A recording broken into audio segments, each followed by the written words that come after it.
So, John, we're going to practice a little bit. Do you need to do like a intro or anything, or you're good? It's okay. I'm good. Okay. All right. So, some of the work that I do with children and teenagers and even young adults is we use emojis on our phone to communicate with each other. Right. Because let's face it, not everybody has a chance to really experience emotions in a healthy way. So, emojis are just a great tool and technique that we can have a little bit of fun together with. So, Okay. I'm going to talk about the 5 basic emotions real quick. That's joy, anger, sadness, fear, and disgust. Mm-hmm. Joy, anger, sadness, fear, and disgust. Okay? All right.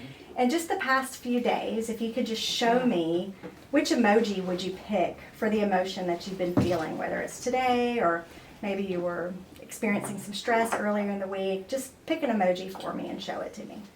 Okay. Well, I went through a couple emotions this week. I'd say the biggest one I'd have to say is let's do this one. I don't know if you can see it. It's the feel good emoji. Okay. And the reason I chose that one is because I got to spend a lot of time with my fiance this week, and we got to do a lot of things we never gotten to do before.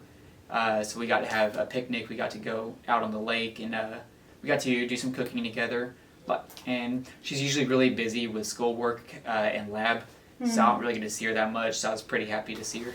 Yeah, so you were happy, and there was definitely an opportunity for you to go out and actually do some things together and bond together. So when you're bonding with your fiance, how is that making you feel? Are you deepening your love, or you're deepening your intellect with her? Like, what parts of you are showing up more when you're interacting with your fiance? I would use the angel emoji. The angel. Okay. All right.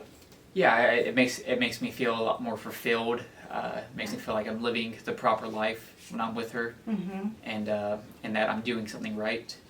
And it's special. Yeah, exactly. Yeah, it's special. You have a companion. You know, we as humans are designed to connect with people, so it's fantastic when you have a significant other that you can share those memories and create memories with. Right? Mm-hmm. So very good.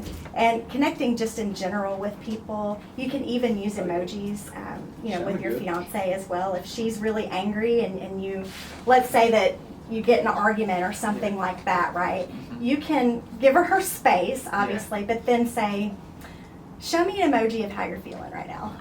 And she might show up like a little purple devil or an angry devil or something like that.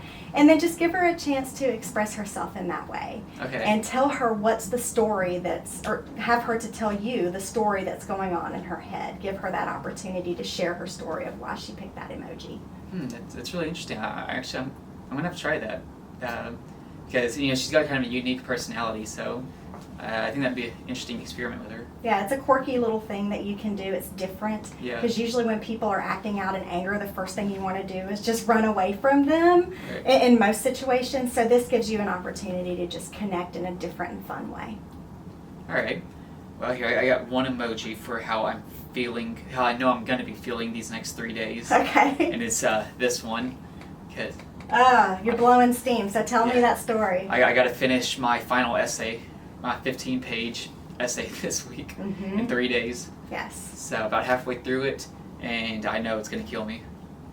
Okay, so the first thing that we have to do is, if we're already telling ourselves, I know that this is going to kill me, of course you're going to feel that emoji. Right. So we have to learn how to reframe that in such a way that says something with a sense of more of accomplishment.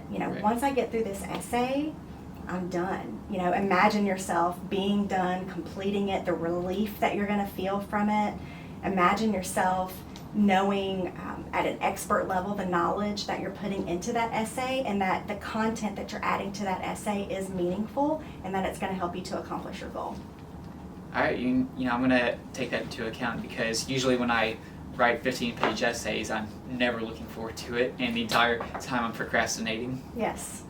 And I can tell you that mindfulness and hypnosis, self-hypnosis that is, once you learn how to do it right, it actually helps you to just clear your mind and get rid of all that negativity that kind of distracts your focus, and it helps you to see things a lot clearer. So in those moments when you're feeling frustrated and overwhelmed and up to your nose and stuff, you can, if you learn how to do mindfulness and self-hypnosis, those are great tools to rebalance yourself, to regroup, and it can take as little as 2 to 5 minutes to do something like that.